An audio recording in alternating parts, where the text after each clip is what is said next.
ಎಲ್ಲರ ಆಟೋ ಹೋಯ್ತು, ನಂದಿನ್ನ ಆಟೋ ಬಂದಿಲ್ಲಲ್ಲ. ನಾನೇ ನಡ್ಕೊಂಡು ಹೋಗ್ಬಿಡ್ತೀನಿ ಮನೆಗೆ.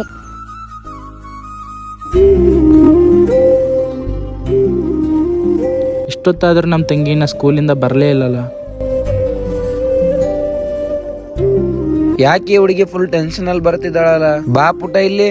ಈ ಏರಿಯಾದಲ್ಲಿ ನಿನಗೆ ಯಾವತ್ತು ನೋಡೇ ಇಲ್ಲಲ್ಲ, ಯಾಕೆ ಈ ಕಡೆ ಬಂದಿದ್ದೀಯ? ನಮ್ಮ ಮನೆ ಎಲ್ಲಿದೆ ನನಗೆ ಗೊತ್ತಾಗ್ತಿಲ್ಲ ಅಣ್ಣ. ನನಗ್ ತುಂಬಾ ಭಯ ಆಗ್ತಿದೆ. ನನಗೆ ಮನೆಗೆ ಹೋಗ್ಬೇಕನ್ನ. ನಿಮ್ ಮನೆ ಅಡ್ರೆಸ್ ನಿಂಗೆ ಗೊತ್ತಾ? ನಿಂಗೆ ನನಗ್ ಗೊತ್ತಿಲ್ಲ. ಸರಿ, ನಿಮ್ ಅಪ್ಪನ ನಂಬರ್ ಕೊಡು. ನನಗ್ ಗೊತ್ತಿಲ್ಲ ಅಣ್ಣ. ಓ ನೀನೇನಮ್ಮ ಇಲ್ಲಿ? ಈ ಹುಡುಗಿ ಗೊತ್ತಾ ನಿಂಗೆ? ಗೊತ್ತಣ್ಣ, ಇವ್ರ ಅಣ್ಣನೇ ನನ್ನ ಫ್ರೆಂಡ್. ಸರಿ, ಇವ್ರ ಅಣ್ಣಗ್ ಫೋನ್ ಮಾಡಿ ಬರಕ್ ಹೇಳ ಸ್ವಲ್ಪ. ಅಯ್ಯೋ ನನಗೆ ನಂಬರೇ ಗೊತ್ತಿಲ್ಲ ಅಣ್ಣ. ಅಯ್ಯೋ ಅಣ್ಣ, ಐಡೆಂಟಿ ಕಾರ್ಡ್ ನಂಬರ್ ಇರ್ತಣ್ಣ, ಮರ್ತಿ ಹೋಗಿ ಬಿಟ್ಟಿ ಅಣ್ಣ.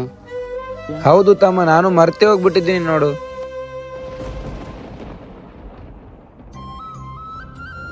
ತುಂಬ ಥ್ಯಾಂಕ್ಸ್ ಅಣ್ಣ. ನನ್ನ ತಂಗಿಗೋಸ್ಕರ ತುಂಬಾನೇ ಹುಡುಕಾಡ್ಬಿಟ್ಟೆ. It's okay brother. ಮಕ್ಕಳು ಸ್ಕೂಲ್ಗೆ ಹೋಗ್ಬೇಕಾದ್ರೆ ತಪ್ಪದೆ ಐಡೆಂಟಿ ಕಾರ್ಡ್ ಹಾಕಿ, ಮತ್ತೆ ಫೋನ್ ನಂಬರ್, ಅಡ್ರೆಸ್ ಹಾಕಿ. ಈ ವಿಡಿಯೋ ಇಷ್ಟ ಆದ್ರೆ ಲೈಕ್ ಮಾಡಿ, ಶೇರ್ ಮಾಡಿ, ಕಮೆಂಟ್ ಮಾಡಿ.